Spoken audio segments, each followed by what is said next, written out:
नमस्कार दोस्तों, कैसे हैं आप सब। एक नई कक्षा यानी एसएससी जीडी, ये एक नई कक्षा में एक बार फिर से आप सभी का स्वागत है। और एसएससी जीडी 2023-24 में मैथ्स का प्रैक्टिस सेशन ये पार्ट 2 है और पार्ट 1 भी जा चुका है, तो आप लोग ज़रूर देखिएगा उसे और बहुत ध्यान से समझिए, सीखिए, जानिए और देखते हैं।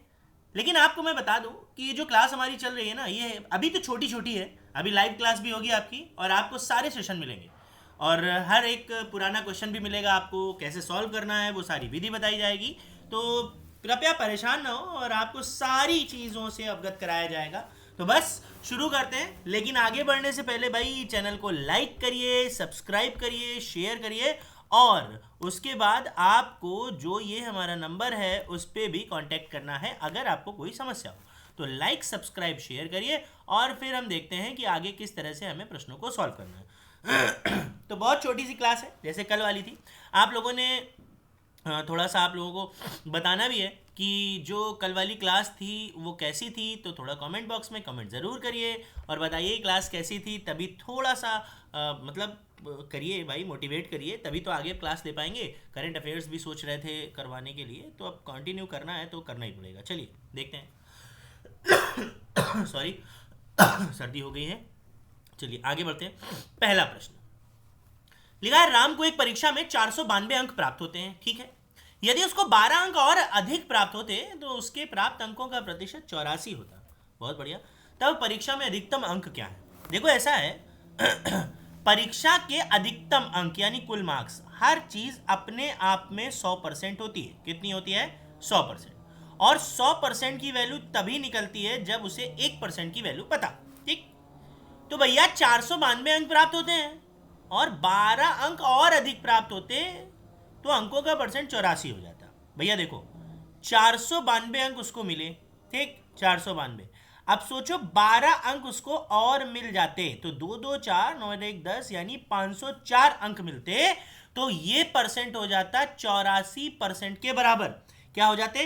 जब अगर 504 मिल जाते तो 84% के बराबर हो जाता। इसका मतलब 84% अंकों की वैल्यू है 504 अंक।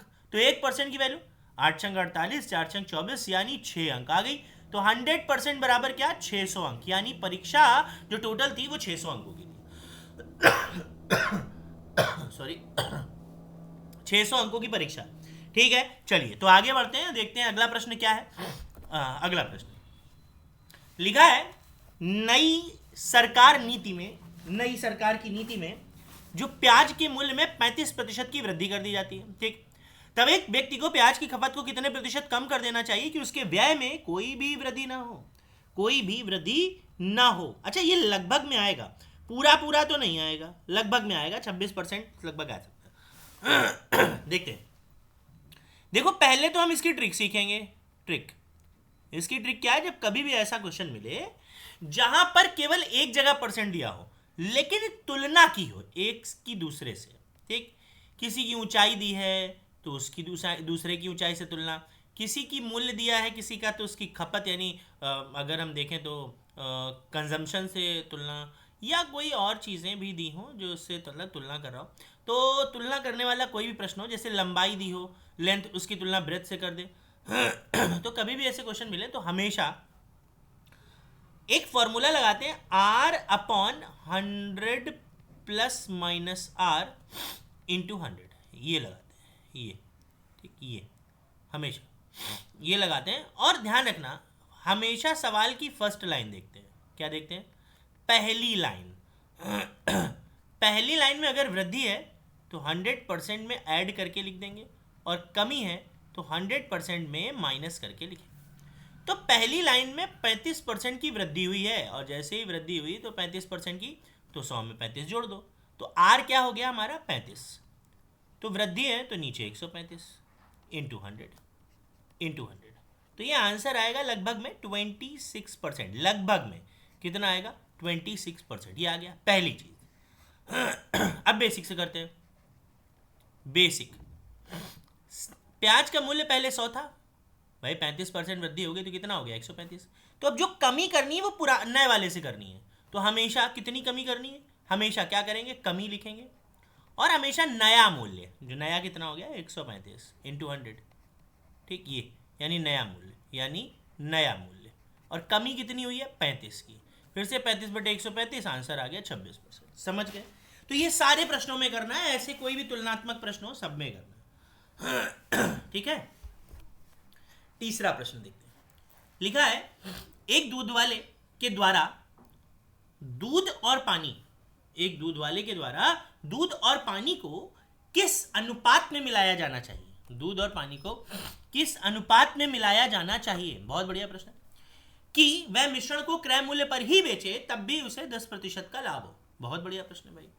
देखो ऐसा है, कभी भी ऐसा प्रश्न आए कि क्रय मूल्य पर ही बेच रहा है तब भी उसे लाभ हो, तो ध्यान रखना,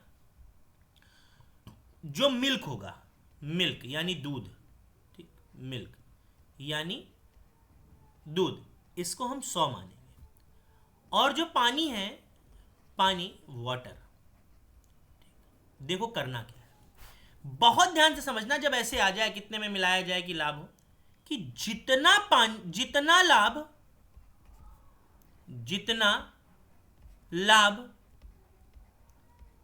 उतना पानी, जितना लाभ उतना पानी, जितना लाभ उतना पानी।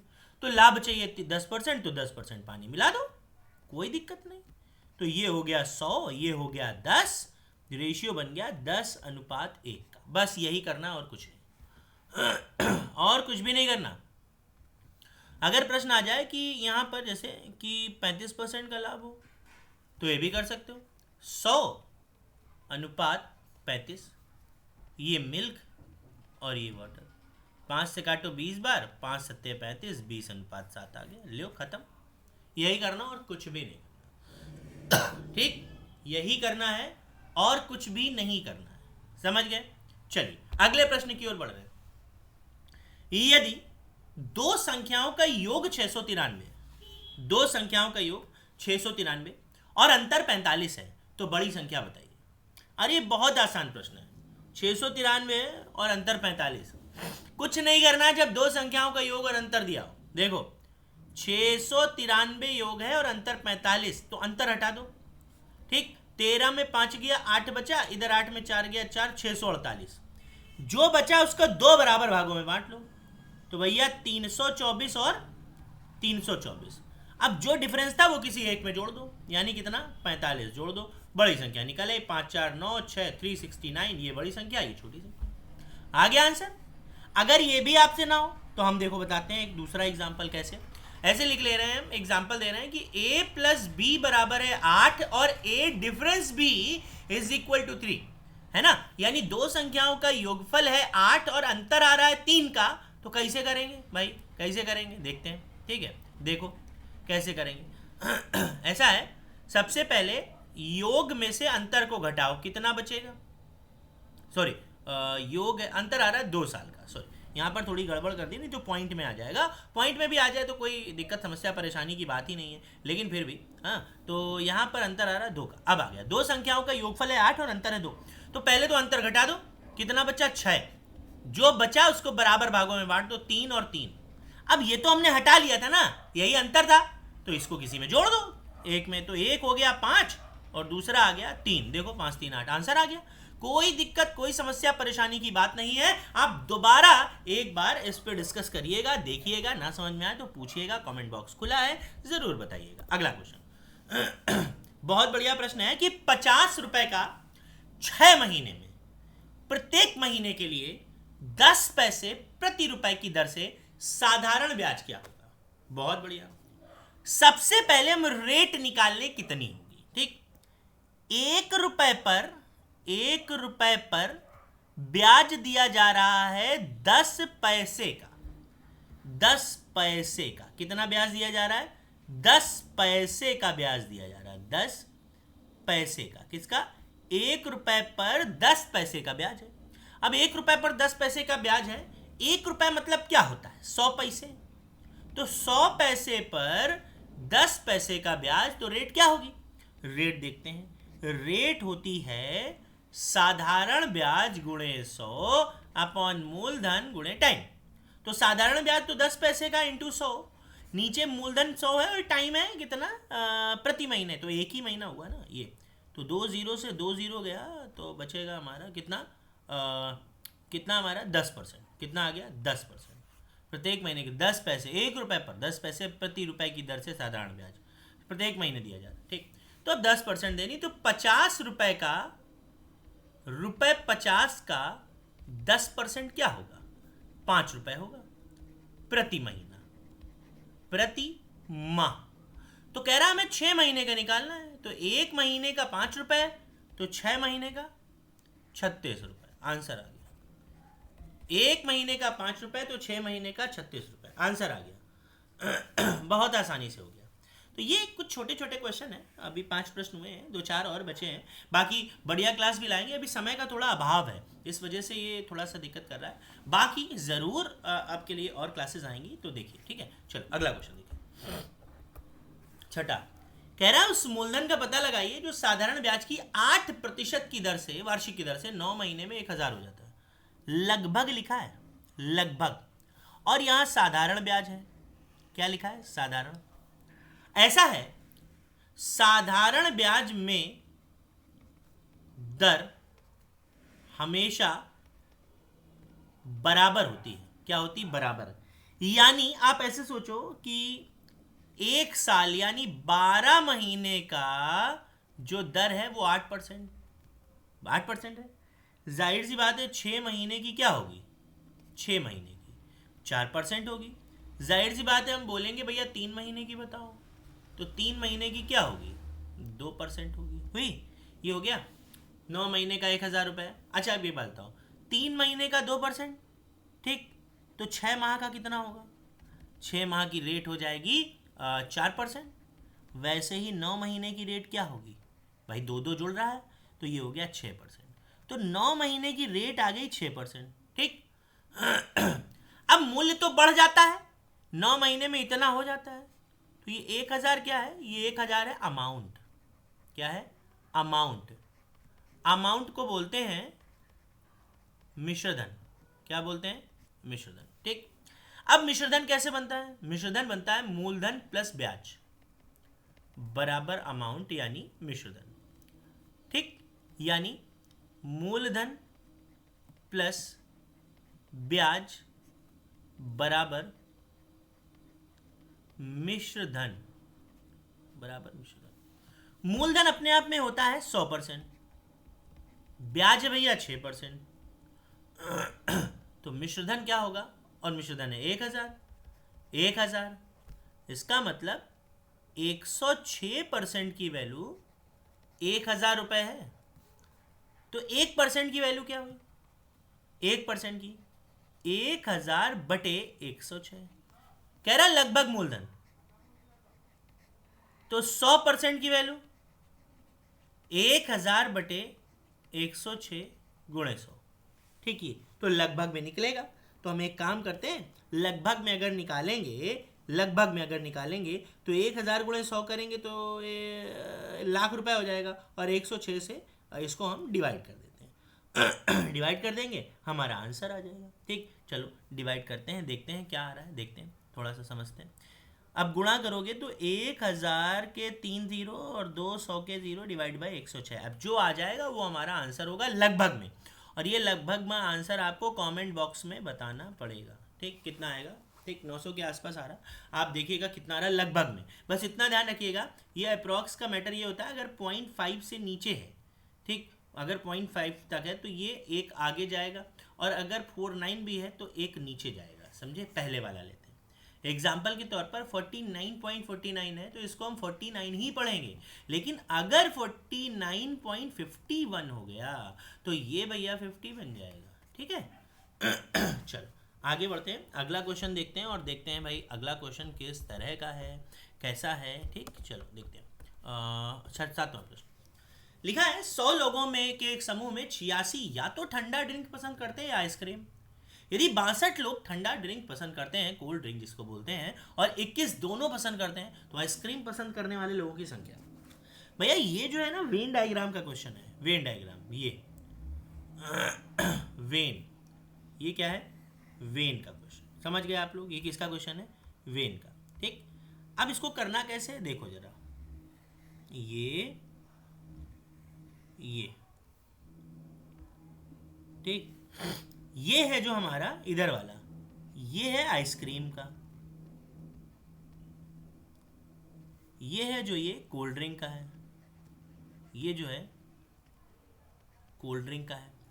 अच्छा ये जो होगा ना ये बोथ होगा, ये बोथ, ये यहां पर दोनों पसंद करने वाले। अब उसने, अब देखो यहां पर ये जो हमारा क्षेत्र है, देखो ये जैसे हम पॉइंटर से पॉइंट कर रहे हैं, जरा देखना लेजर से है, ये जो हमारा क्षेत्र होगा, ये केवल इतना, ये केवल इतना, ये देखो बार बार कर रहे हैं, ये केवल कोल्ड ड्रिंक का है। और ये इतना क्षेत्र जो है, ये देखो, ये जिसको बार बार कर रहे हैं, ये देखो, ये केवल आइसक्रीम का है, केवल। हालांकि उसने मेंशन नहीं किया, लेकिन समझो ये ओनली आइसक्रीम है और ये ओनली कोल्ड ड्रिंक है। तो उसने लिखा है 86 लोग या तो ठंडा ड्रिंक पसंद करते हैं आइसक्रीम, कह रहा 62 लोग ठंडा ड्रिंक पसंद कर रहे हैं। अब 62 लोग ठंडा पसंद कर रहे हैं तो ये नहीं लिखा ना केवल, तो ये 62 पूरे में आ जाएगा। ठीक, कह रहा अब 21 लोग दोनों पसंद करते हैं तो बीच में आ गए। अब सोचो इस पूरे को पसंद करने वाले, इस पूरे को पसंद करने वाले कितने लोग हैं, 62, जिसमें से 21 तो यही आ गए, तो यहाँ कितने बचेंगे, यहाँ 62 में से घटाओ, 2 में से 1 गया, देख 6 में 2 गया तो 4, 41। अब पूरे कितने लोग हैं, 86। अब 86 में से 62 निकाल दो, 86 में से 62 निकाल दो, जैसे तो बचा क्या, 24। इसका मतलब आइसक्रीम केवल पसंद करने वाले 24 लोग। उसने पूछा तो आइसक्रीम पसंद करने वाले लोगों की संख्या, केवल नहीं लगाया आइसक्रीम, तो आइसक्रीम का जो फुल कॉलम है ना भैया, आइसक्रीम का वो पूरा कॉलम है, ये पूरा आइसक्रीम का कॉलम है ये, तो पूरा आइसक्रीम का कॉलम को कितना आ गया, 4 और 1 5, यानी 45 आंसर आ गया। अगर वो कहता केवल आइसक्रीम, केवल आइसक्रीम, तो 24 आते हैं, समझे। उसने कहा आइसक्रीम पसंद करने वाले। समझ में आ गया होगा, उम्मीद कर रहे हैं। चलो अगला देखते हैं। ठीक, लिखा है 24 रुपए प्रति किलोग्राम वाली 25 किलोग्राम चाय में 42 रुपए प्रति किलोग्राम वाली कितनी चाय मिलाएं ताकि मिश्रण को 40 रुपए प्रति किलोग्राम के हिसाब से बेचने पर भी 25% का लाभ हो। बहुत बढ़िया, बहुत जबरदस्त, बहुत गजब का प्रश्न है। अच्छा ये जो क्वेश्चन है ना भैया, ये क्वेश्चन हमारा एलिगेशन का है। किसका है ये, एलिगेशन का प्रश्न है, एलिगेशन का। देखते हैं भाई, एलिगेशन का क्वेश्चन है। लिखा है 24 रुपए प्रति किलोग्राम वाली 25 किलोग्राम चाय में 42 रुपए प्रति किलोग्राम वाली कितनी चाय मिलाई जाए। एलिगेशन, जिसने बेसिक पढ़ा होगा एलिगेशन का उसको आता होगा, नहीं तो मैं बेसिक डाल दूंगा। ठीक, कह रहा है एक चाय है जिसकी वैल्यू है 24 रुपए। ठीक, कितनी है वैल्यू, 24 रुपए। ये एक चाय है इसकी वैल्यू है 24 रुपए, 24 रुपए एक चाय है जिसकी वैल्यू है 24 रुपए, और एक दूसरी चाय है जिसकी वैल्यू है 42 रुपए। कह रहा है इन्हें आपस में मिलाया गया है और 40 रुपए में बेचा गया है। देखो ये है सीपी और ये भी सीपी है। एलिगेशन का नियम है कि दोनों जगह सीपी है तो बीच में भी सीपी, यानी जो वैल्यू दोनों जगह पार्टिकुलर लिखी वही बीच में। लेकिन ये बेचने वाली आ गई ना, 40 रुपए क्या विक्रय मूल्य है, विक्रय मूल्य। तो देखते हैं विक्रय मूल्य कैसे बनता है, CP plus profit is equal to SP. CP अपने आप में 100% प्लस प्रॉफिट आएगा 25%, तो एसपी है हमारा 40, यानी 125% की वैल्यू है 40 रुपया। तो 1% की वैल्यू क्या हुई, 1% की वैल्यू 40/125 गुणे 100 होगा 100%। 5 से काटा 20 बार, 25 से काट लो, 25 से काटा 4 बार, 25 से काटा 5 बार, 5 से काटा 8 बार, ये आ गया 32। अब इस 32 को उठाकर यहां रखो क्योंकि सीपी है, ये रख लिया। एलिगेशन का नियम है तिरछा तिरछा घटाना, तो 32 में से ऐसे तिरछा घटाएंगे हम लोग, ऐसे देखो, ये ऐसे, इसको इससे, तो 32 में से 42 गया तो 10 बचना चाहिए, बच गया। अब ये इधर 24 में से 32 गया तो 8। ये पता है क्या आ गया, ये आ गया मात्रा का अनुपात, मात्रा का अनुपात, मात्रा का अनुपात, यानी 5:4। ठीक, अब कह रहा 24 रुपए वाला है, जो उसकी क्वांटिटी है कितनी 25, तो 24 रुपए वाले का रेशियो 5 है ना, ये देखो, तो 5 बराबर 25 किलो, 5 बराबर 25 किलो, 5 बराबर 25 किलो, 5 बराबर 25 किलो। तो जब 5 बराबर 25 किलो तो 4 बराबर 20 किलो, आंसर आ गया। यही तो पूछा है, कितनी कितनी, आंसर आ गया भाई। 5 बराबर 25 किलो, तो 1 बराबर 5 किलो, तो 4 बराबर 5 को 20 किलो, आंसर आ गया, खत्म। ठीक, चलो अगला देखते हैं। बहुत बढ़िया प्रश्न है भाई। कह रहा है कि एक रेलगाड़ी है, उस रेलगाड़ी में 32 डिब्बे हैं, ठीक है। और इन 32 डिब्बों की बात करें तो कह रहा है प्रत्येक डिब्बा 72 मीटर लंबा है और इंजन की लंबाई भी 90 मीटर है। यदि ट्रेन 60 किलोमीटर प्रति घंटे की रफ्तार से चल रही है तो कितने समय में ये 900 मीटर लंबे पुल को पार कर लेगी। ठीक, समय भैया, समय पूछा है, समय यानी टाइम। तो समय बराबर होता है, समय बराबर होता है दूरी बटे चाल। क्या होता है? दूरी बटे चाल। समय बराबर दूरी बटे चाल। दूरी क्या है? दूरी होती है ट्रेन की लंबाई और प्लस ट्रेन जिसको पार कर रही है उसकी भी लंबाई। चाल क्या है? चाल है कितनी? 60 किलोमीटर, 60 किलोमीटर पर आवर। लेकिन अगर दूरी मीटर में है तो चाल भी मीटर में होनी चाहिए। तो देखते हैं दूरी कैसे निकलेगी, देखते हैं। ट्रेन में कितने डिब्बे हैं? 32, और प्रत्येक डिब्बा 72 मीटर लंबा है। 72, तो 32 का हम 72 में गुणा कर लें तो 32 का 72 में गुणा करें तो देखते हैं जरा, देख लेते हैं। पहले तो 32 का 2 में कर लो, 32 दूनी 64, हाँसी लगा 6। अब हम 32 का उठाकर 7 में कर लें तो 224 और 6, 224 में 24 30, 230, 2304 हो गया। कितना हो गया? 2304। ये आ गया, ये आ गया कितना? 2304। ये आ गई है ट्रेन की लंबाई, अभी नहीं, ट्रेन की लंबाई तो आ गई है 2304 मीटर। अब इसमें तो रेल वो भी है ना, इंजन, वो कितना है? 90 मीटर का, प्लस अब क्या है उसके बाद? उसके बाद पुल भी है 900 मीटर लंबा। ठीक, अब चाल है 60, तो इसको मीटर पर सेकंड में चेंज करेंगे 5/18 से गुणा करके। ठीक, देखते हैं। अब 2304 को में 90 जोड़ देंगे तो ट्रेन आ जाएगी, और इसमें 900 जोड़ देंगे, 900 तो जोड़ देते हैं जरा, 0004, यहाँ पर 4 आ गया, और 090 तो यहाँ 9 आ गया है, और 23 23 23 23 23 23 और 32, 3294 आ गया। और नीचे 6 से काटेंगे 3 बार, 6 से काटेंगे 10 बार, और ये हो गया 50/3, तो 3 जाएगा ऊपर। कहाँ जाएगा? ऊपर। तो ये हो गया। अब इसको जब सॉल्व करेंगे 3294 इंटू 3 डिवाइड बाय 50, तो जब गुणा करेंगे 3294 में 3 का, तो ये आ जाएगा हमारा 3 चौको 12, 1 3 और 27 1 28, 3 32 96 और 2 98। ठीक, 98,982 डिवाइड बाय 50, ज़ीरो काट के पॉइंट लगा लो। अब इसको हम डिवाइड कर देंगे किससे? 5 से। तो डिवाइड करेंगे 5 से, करते हैं, देखते हैं जरा। 5 एक बार गया, और 5 9 बार गया, 5 9 45, 7 बार गया, 0.64, आंसर आ गया। ये आया सेकेंड्स में आंसर हमारा, ये आया। अब अगर कुछ ना समझ में आए तो पूछिएगा। ऐसा है ना, ट्रेन की लंबाई और ट्रेन द्वारा पार की गई वस्तु की लंबाई। तो ट्रेन की लंबाई हमने, और वस्तु की लंबाई जो पार कर रही पुल को 900 मीटर हो गया, बस आंसर आ गया। और नीचे 4 किलोमीटर में थी, तो मीटर पर सेकंड में चेंज करने के लिए हमेशा 5/18 से मल्टीप्लाई करते हैं। समझ गए आप लोग? तो ये हमारे प्रश्न थे। अब ये 10वां प्रश्न है, बहुत आसान है ये, इसको भी करते हैं। 4 मिश्रण में दूध और पानी का अनुपात 1:2, 2:3, 3:2 और 7:8 है। कह रहा है इन्हें आपस में किस अनुपात में मिलाएं कि नए मिश्रण में दूध और पानी का नया अनुपात क्या होगा। ठीक है, यदि इन्हें आपस में मिलाएं, कोई दिक्कत नहीं। देखो, मिल्क और वाटर, ABCD,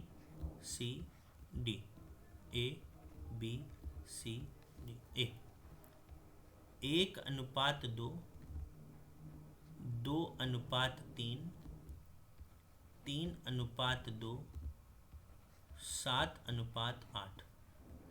ठीक ठीक। करते क्या है, जब कभी ऐसा प्रश्न आए तो ये प्रश्न करा जाता है, इसमें मात्रा को बराबर कर लिया जाता है, मात्राएं बराबर कर ली जाती है। कैसे?